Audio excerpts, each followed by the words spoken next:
প্রিয় বন্ধুগণ, স্বাগতম। কেমন আছেন সবাই? আশা করি সবাই ভালো আছেন। আজকে আমি এই মুহূর্তে আছি আরিচা ঘাটে, পদ্মা নদীর পাড়ে আরিচা ঘাট।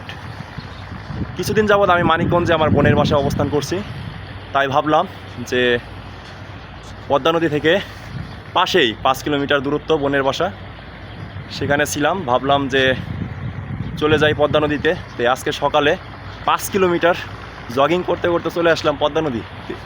সত্যি অসাধারণ সুন্দর একটি মুহূর্ত। আর ওয়েদারটা দেখুন, মেঘলা আকাশ। আজকে জগিং করার জন্য পারফেক্ট একটি ওয়েদার ছিল। তো এখানে এসে সত্যি মনটি ভরে গেল। দেখুন, মনে হচ্ছে টেকনাফের একটি ফিল। টেকনাফে যেমন এরকম নৌকা থাকে, লঞ্চ ছোট ছোট, এখানেও এরকম আছে।